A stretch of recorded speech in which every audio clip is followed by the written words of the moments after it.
নাটোরের সব জায়গায় এখন ভোটের আলাপ। শহরের অলিগলি থেকে প্রত্যন্ত অঞ্চলের হাট বাজারের আলোচনা নির্বাচনে কে জিতবে, কে হাসবেন শেষ হাসি, তাই দেখার অপেক্ষা।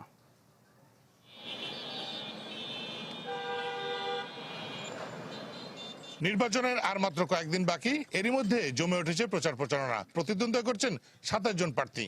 তারা একে অপরের প্রতি অভিযোগ পাল্টা অভিযোগের মধ্যে দিয়ে করছেন ভোট প্রার্থনা।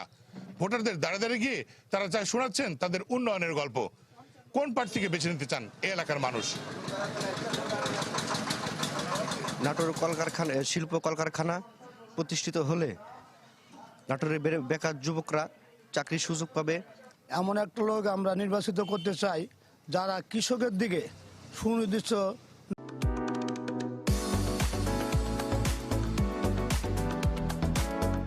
নজর রাখবে। আমরা সৎ, যোগ্য, ইনসাফ ভিত্তিক একজন প্রার্থী চাই, যিনি নাটোরের মাদক মুক্ত, সন্ত্রাস মুক্ত, চাঁদাবাজ মুক্ত নাটোর গড়তে চান। নাটোরের 4টি সংসদীয় আসন গঠিত হয়েছে মোট 7টি উপজেলা নিয়ে। এই ভোটাররা তাদের ভোটাধিকারের মাধ্যমে নির্বাচিত করবেন তাদের পছন্দের প্রার্থী।